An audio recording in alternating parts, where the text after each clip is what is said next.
Bismillahirrahmanirrahim. Assalamualaikum warahmatullahi wabarakatuh. Selamat pagi anak-anakku semua.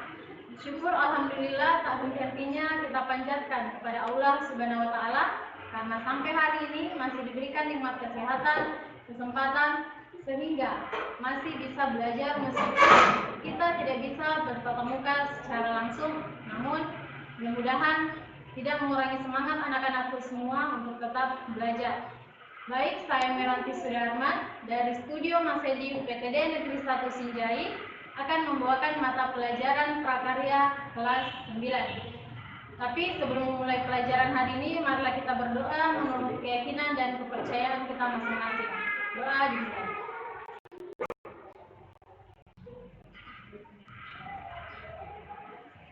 Selesai. Langsung saja, materi kita hari ini adalah pengolahan bahan pangan hasil peternakan dan perikanan. KD-nya yaitu masih dalam KD 3.1, yaitu memahami pengetahuan tentang prinsip perancangan, pembuatan, penyajian, dan pengemasan hasil peternakan, daging, telur, susu, dan perikanan, yaitu ikan, udang, cumi, rumput laut, menjadi makanan yang ada di wilayah setempat. Sedangkan tujuan pembelajarannya yaitu setelah mengikuti proses pembelajaran, peserta didik diharapkan dapat mengidentifikasi penyajian dan pengemasan hasil-hasil peternakan dan perikanan. Yang pertama, pengemasan. Mungkin waktu di kelas 7 dan 8 anak-anakku sudah pernah mendapatkan materi ini di pengolahan, pengertian pengemasan. Mungkin anak-anak bisa mengingat kembali apa itu pengemasan. Kemudian bisa membuka bukunya halaman 168. Di mana pengemasan adalah cara untuk menyuguhkan makanan kepada orang untuk diperjualbelikan yang telah ditata berdasarkan komposisi warna, tekstur, bentuk, rasa, aroma, dan alat kemasan sajian makanan. Ya, jadi tujuan pengemasan itu ada 3. Yang pertama, melindungi isi makanan dari benturan cuaca dan mikroorganisme. Yang pemilihan material untuk kemasan yang tepat serta desain bentuk dan struktur yang baik. Jadi tujuan kemasan yang pertama itu untuk melindungi makanan agar tidak terkontaminasi dengan udara-udara luar. Yang kedua, menjadi daya tarik dan pembeda dari berbagai jenis dan merek makanan. Menjadi daya tarik, otomatis kalau kita ingin membeli suatu makanan, membeli suatu produk, hal yang pertama kita perhatikan yaitu kemasannya. Kalau kemasannya kurang menarik, kita juga tidak tertarik untuk membeli produk tersebut. Dan yang terakhir yaitu informasi mengenai makanan tersebut. Informasi di sini artinya di dalam kemasan itu terdapat informasi nilai gizi, komposisi, serta jenis makanan apa yang terdapat dalam kemasan tersebut. Selanjutnya, jenis-jenis kemasan. Jenis-jenis kemasan itu terbagi atas 3. Yang pertama, kemasan primer, kedua sekunder, dan ketiga tersier. Apa itu kemasan primer? Jadi, kemasan primer itu kemasan yang berhubungan langsung dengan produk makanan. Jadi, berhubungan langsung, kontak langsung dengan makanan. Contohnya, banyak sekali.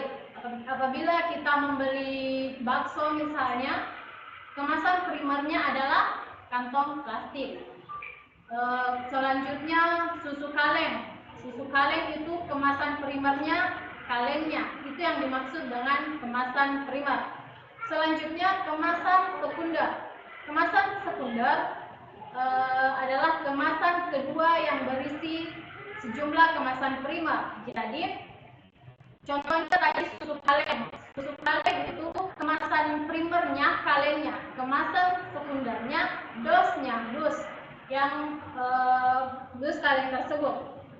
Contohnya masih banyak lagi yang anak-anakku bisa yang ada di kehidupan sehari-hari. Selanjutnya kemasan tersier. Kemasan tersier adalah kemasan yang diperlukan sebagai kemasan pengiriman atau distribusi. Jadi ukurannya itu lebih besar. Jadi kemasan primer dulu, kemudian dibungkus dengan menggunakan kemasan sekunder, dan yang paling besar itu kemasan tersier. Nah, contohnya ini ada di slide berikutnya.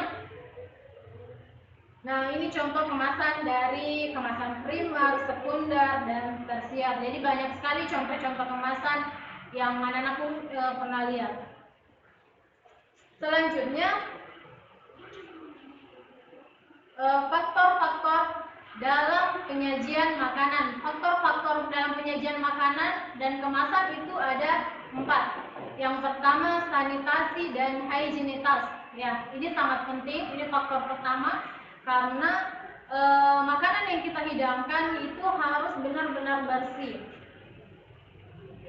Sanitasi di sini ada beberapa prinsip-prinsip untuk yang diperhatikan dalam menyajikan suatu makanan. Yang di buku kalian itu ada di halaman 169. Contoh yang pertama yaitu setiap makanan ditempatkan dalam wadah terpisah dengan makanan lainnya. Misalnya dalam suatu meja ada beberapa lauk, ada sayur, ada ikan, ada sambal. Kita tidak bisa menempatkan dalam suatu piring atau wadah. Jadi kita harus tempatkan dalam wadah yang berbeda-beda. Tujuannya apa? Tujuannya agar makanan tersebut daya simpannya itu lebih panjang dan tidak terkontaminasi antara makanan satu dengan makanan yang lain. Yang kedua, cita rasa. Ya, salah satu alasan kita untuk memilih makanan pasti cita rasanya. Cita rasa yang sangat mempengaruhi seseorang dalam memilih suatu produk atau makanan. Yang kedua, warna dan tekstur. Apabila kita menyajikan suatu makanan itu harus menarik, yang menarik itu adalah warnanya. Kalau warnanya bagus, segar, pasti kita akan memilih makanan tersebut. Begitupun juga dengan teksturnya. Selanjutnya yang keempat, yang terakhir adalah alat dan kemasan. Alat dan kemasan di sini, yang pertama alat dulu. Alat itu terbagi atas 2, tradisional dan modern. Yang tradisional itu misalnya yang kita makan menggunakan daun pisang, itu yang dinamakan alat tradisional.